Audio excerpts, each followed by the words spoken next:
এই ভিডিওতে আমরা বিভাজ্যতা সংক্রান্ত একটি গুরুত্বপূর্ণ সমস্যার সমাধান ডিটেলসে করব। এখানে যে সংখ্যাটা দেওয়া আছে 231 এই সংখ্যাটা নিচের কোন সংখ্যাটা দ্বারা বিভাজ্য তা জানতে চাওয়া হয়েছে। আমরা প্রথমে একটি ট্রিক ইউজ করে সমস্যাটির সমাধান করব, পরে ডিটেলসে সমস্যাটির সমাধান করব।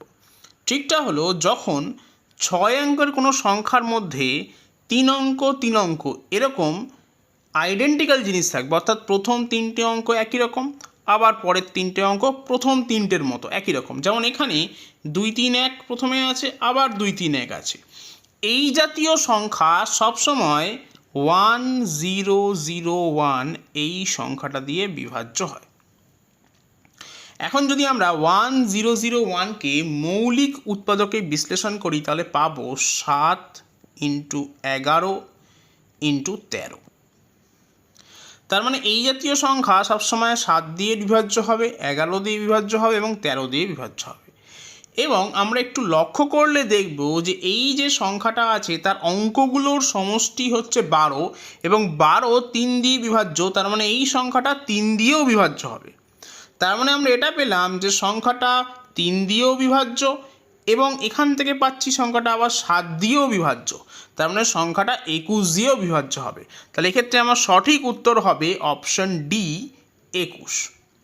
এবার আমরা প্রমাণ করব যে এই জাতীয় সংখ্যা কেন সবসময় 1001 দিয়ে বিভাজ্য হয়। তার জন্যে আমরা এই জাতীয় সংখ্যার একটা জেনারেল ফর্ম ধরে নেব। ধরছি এইভাবে যে xyz এবং একে যদি আমি স্থানীয় মানে বিস্তার করি, তাহলে আমি পাবো 1,00,000 x যোগ 10,000 y যোগ 1,000 z যোগ 100 x যোগ 10 y প্লাস z। তাহলে এখান থেকে আমরা পাচ্ছি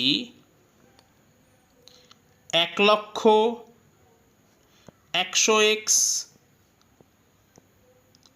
10,000 10y যোগ 1,001 z।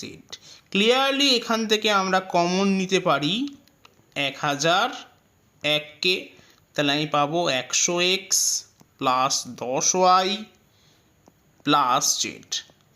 তার মানে এই এক্সপ্রেশনটা প্রমাণ করে যে এই জাতীয় যে কোনো অঙ্ক সবসময় 1,001 দিয়ে বিভাজ্য হবে। বাকি পোর্শনটা আগের মতো হবে।